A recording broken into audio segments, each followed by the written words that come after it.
ব্যথার সমস্যা ছোট বড় বিভিন্ন বয়সের সমস্ত মানুষের মধ্যেই খুব কমনলি দেখা যায়। তিনটে মেজর জায়গাতে মানুষের ব্যথা হয়। একটা হচ্ছে জয়েন্টের ব্যথা, একটা হচ্ছে মাসল বা মাংসপেশির ব্যথা, এবং আরেকটা হচ্ছে মাংসপেশি যে সমস্ত জায়গায় গিয়ে হাড় বা জয়েন্টের সঙ্গে লাগে সেই টেন্ডনের ব্যথা।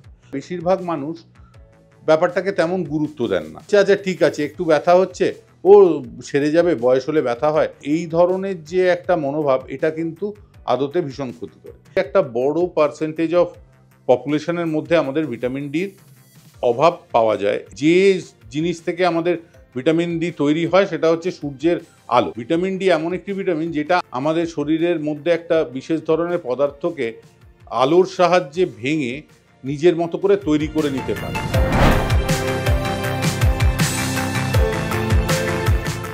দেখুন, ভিটামিন ডি যখন আবিষ্কার হয়েছিল তখন এটাকে বলা হতো ভিটামিন, কিন্তু পরবর্তীকালে আমরা জেনেছি এটা আসলে কিন্তু ঠিক সংজ্ঞা অনুযায়ী এটাকে ভিটামিন না বলে এটাকে আমরা এখন বলি লোকাল হরমোন।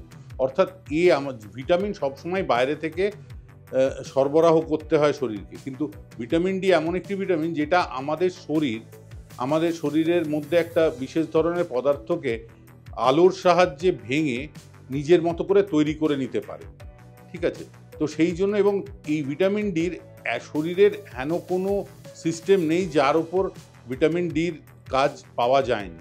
সে হার্টের ওপরে আছে, তার মাংসপেশির ওপরে আছে, তার বিভিন্ন রকমের হাড়ে তো আছেই, সেটা আমরা সকলেই আমাদের ছাত্রজীবন থেকে জেনে এসেছি। ভিটামিন ডি হাড় এবং ক্যালসিয়ামের যে সংযুক্তিকরণ তার জন্য ভীষণভাবে জরুরি।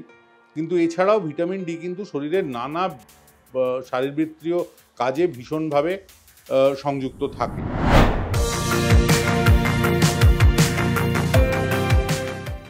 যে জিনিস থেকে আমাদের ভিটামিন ডি তৈরি হয় সেটা হচ্ছে সূর্যের আলো। তো সূর্যের আলো যদি স্কিনের ওপর পড়ে তাহলে একটা নির্দিষ্ট বিক্রিয়ার মাধ্যমে শরীরই ভিটামিন ডি তৈরি করতে পারে। কিন্তু তা সত্ত্বেও ভিটামিন ডি দেখা যায় যে আমাদের দেশে বিভিন্ন বয়সের মানুষের মধ্যে ভিটামিন ডি এর একটা ডেফিসিয়েন্সি আছে বা কম থাকে। এর মেজর কারণ যেটা বলে, এর এক্স্যাক্ট সায়েন্টিফিক ডেটা এখনও যেহেতু আমাদের দেশে খুব ভালোভাবে অ্যাভেলেবল নয়, এবং ভিটামিন ডি আমাদের দেশে এই দেখার পদ্ধতি বা এটা মাপার পদ্ধতিও খুব বেশি দিনের পুরনো নয়, হয়তো বছর 10 হবে। তার ফলে এর পুরনো ডেটা বা কিভাবে এগুলো হয়েছে এগুলো সম্পর্কে আমাদের কাছে খুব একটা ভালো মতো তথ্য নেই। তবে যেটা সবচেয়ে বেশি কারণ বলে মনে হয় সেটা হচ্ছে ভিটামিন ডি মেনলি তৈরি হয় শরীরে সরবরাহ হয় বাইরে থেকে, সেটা হচ্ছে ফিশ ফ্যাট বা মাছের তেল জাতীয় জিনিস থেকে। আমরা যে ধরনের খাদ্যাভ্যাসে অভ্যস্ত তাতে প্রোটিন বা অ্যানিমাল প্রোটিন সোর্স রিলেটিভলি পশ্চিমের দুনিয়ার থেকে কম, এবং সেখানে বিশেষ করে মাছের তেল জাতীয় খাবারের পরিমাণ খুবই কম। ফলে ডায়েট থেকে ভিটামিন ডি সংগ্রহ করার যে পদ্ধতি সেটা আমাদের রোজের খাদ্যাভ্যাসে খুব বেশি পাওয়া যায় না। আর যেটা রোদ পড়ার ব্যাপারটা, সেটাও দিনের যে সময়টা যে রোদে এই ভিটামিন ডি তৈরি হয় সেই রোদ আমাদের দেশে এত বেশি তীব্র থাকে যে বেশিরভাগ সময় সেই রোদটা সারা গায়ে খালি অবস্থায় লাগানো আমাদের দেশের মানুষের পক্ষে সম্ভব নয়। ফলে রোদ থেকে বাঁচতে আমাদের দেশে বেশিরভাগ সময় ছাতা ইউজ করা হয় বা শরীরটাকে ঢেকে রাখা হয় রোদের অন্যান্য খারাপ প্রভাব থেকে বাঁচার জন্য। তো ফলে ভিটামিন ডি তৈরি হওয়াটাও আমাদের খুব যে সহজ তা নয়।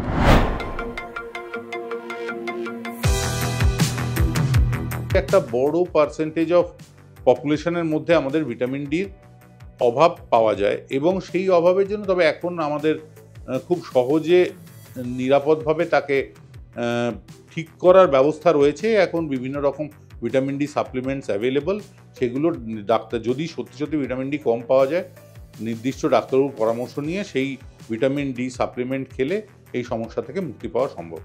আমি doctor Sudipta Bandyopadhyay, consultant orthopaedic surgeon, কলকাতাতে দীর্ঘদিন প্র্যাকটিস করছি। আমি এই মুহূর্তে Fortis hospital Anandapur, Manipal hospital Broadway Salt Lake, HP Ghosh hospital, Charnock hospital ইত্যাদি বিভিন্ন হসপিটালের সঙ্গে যুক্ত। নমস্কার। ফলো করুন সংবাদ প্রতিদিন ডিজিটাল।